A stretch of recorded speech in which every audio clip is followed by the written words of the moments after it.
Mahigit 2 years na ang aking Sony WH-1000X Mark III.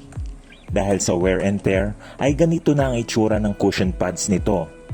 For today's video ay babahagi ko sa inyo kung paano ito palitan. Pero bago yan, intro muna tayo. Mga boss, kamusta? Ako po si Curious Kid.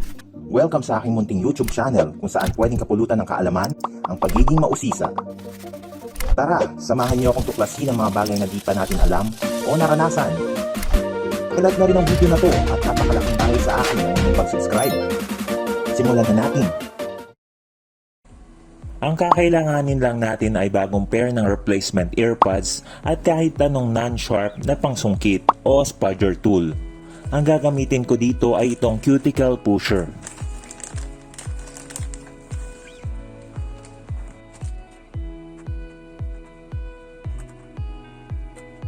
Para tanggalin ang earpod ay kunin ng spudger at sungkitin gently palabas ang pad. Habang ginagawa yan ay may maririnig tayong pag-click. Ibig sabihin niyan ay ang hook ay na-release na at dahan-dahang hilahin ang earpod.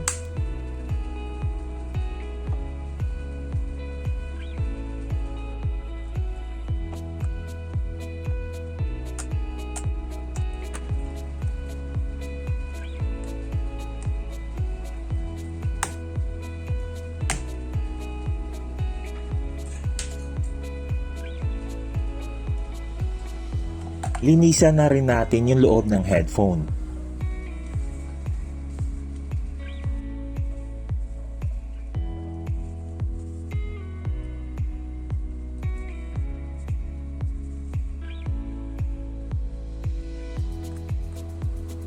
Ito ang side-by-side comparison ng original earpods replacement.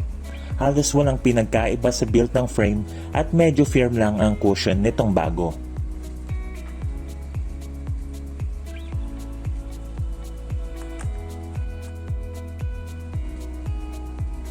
Since may kasama ding foam para sa drivers itong nabili natin, ay palitan na rin natin ito.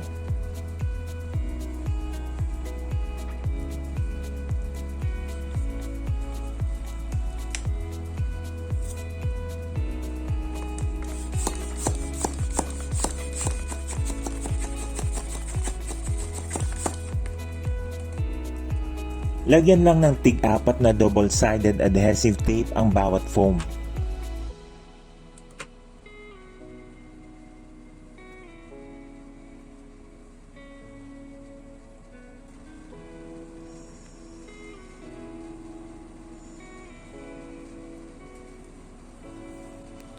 Pag kinakabit ang foam ay i-consider ang orientation dahil hindi pareho ang sides nito.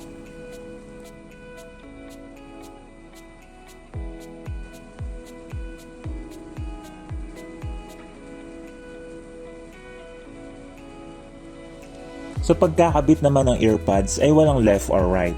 Interchangeable ito. Ang dapat lang nating tignan ay yung top at bottom. Para makita ang pinagkaiba ay check ang prong na located sa top or bottom ng hook. Sa taas ng earpod, ang prong ay malapit sa hook habang ang baba naman ay mas malaking gap between sa prong at hook. Maaari mong mailagay ang finger mo in between. Para may align ng earpods ay i-align ng 6 hooks sa likod ng pad sa 6 slots sa loob ng headphone ear cup. Para maikabit ang earpod, hawakan lang ito kung paano ko ginagawa. Ipasok ang daliri sa loob ng pad para may align ng top hook into its place. Once may marinig na clicking sound ay ibig sabihin ito ay naka-attach na.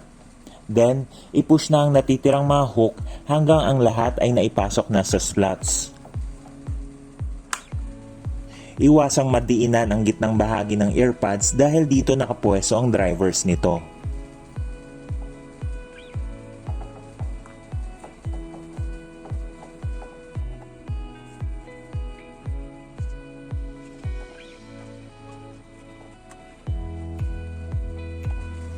Kapag natapos na, ay siguraduhin na ang pad ay securely in place at ulitin lang ang process sa kabilang side.